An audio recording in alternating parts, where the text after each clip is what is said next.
જો આપણે કળથીનું શાક બનાવ્યું છે એકદમ સરસ અને ટેસ્ટી બન્યું છે। આગળ મારી રેસીપી જોઈજો મેં કઈ રીતનું બનાવ્યું છે। તમે પણ એ રીતનું બનાવજો એકવાર। કળથીનું શાક પણ સ્વાદિષ્ટ અને મીઠું બને છે એકદમ સરસ। આપણે કળથીનું શાક બનીને તૈયાર થઈ છે। માતાજી બધાયને હસ્તી કિચનમાં તમારું સ્વાગત છે। આજે આપણે બનાવવાનું છે કળથીનું શાક। જો આપણે કળથી બે પાણીએ ધોઈને સરસ મજાની આપણે બાફી લીધી છે અને એકદમ સરસ બફાઈ ગઈ છે એકદમ। જો આ રીતની આપણે બાફાઈની છે એટલે જો આ રીતની કળથીનું શાક બહુ સ્વાદિષ્ટ અને મીઠું બને છે। આપણે આ કળથી તૈયાર કરી લીધી છે બાફી।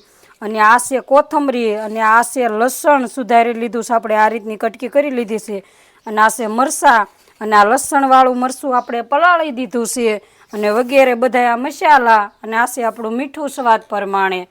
હવે આપણે તેલ પણ આપણે મૂકી દીધું છે। તેલને આપણે આવવા દેવાનું છે।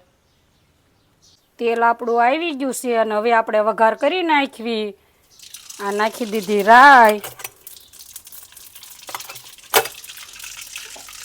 આ છે જીરું, આ છે હિંગ, આ છે લીમડાના પાન, આ છે લસણ નાખીને આપણે આ મરચાં એ બધું નાખીને આ રીતનું મિક્સ કરી વાળવાનું છે એકદમ સરસ।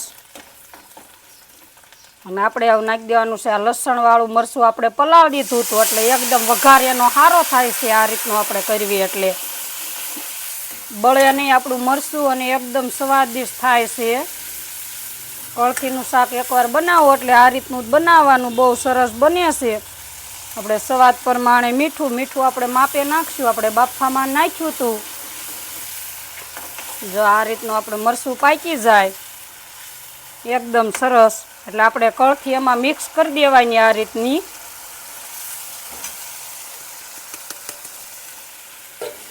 જો કળથી આ રીતની મિક્સ કરીને આ રીતની હલાવવાની અને સરસ એકદમ કળથીનું શાક બને છે।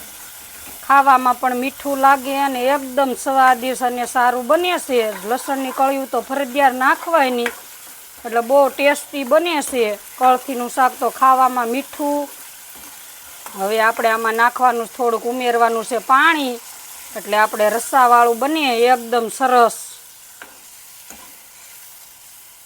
આપણે જો આટલું પાણી નાખી દીધું છે ને પાણી આપણે નાખીને હવે આને ઉકળવા દેવાનું છે 2 થી 3 મિનિટ એટલે એકદમ સરસ આપણે કળથીનું શાક બને। જો આપણે સરસ મજાનો રસો ઉકળી ગયો છે અને આપણું કળથીનું શાક એકદમ સરસ બન્યું છે। હવે આપણે આ ગેસ બંધ કરી દેવાનો છે। ગેસ બંધ કરીને આપણે નાખવાનું છે ધાણા જીરું છે, આ છે ગરમ મસાલો, એને પણ આ રીતનો મિક્સ કરી વાળવાનો છે એકદમ સરસ। હવે આપણે એમાં નાખી દેવીએ કોથમરી। અમારું કળથીનું શાક બનીને તૈયાર થઈ ગયું છે। અમારી લાઈક કરી દેજો, શેર કરી દેજો અને સબસ્ક્રાઈબ કરી દેજો।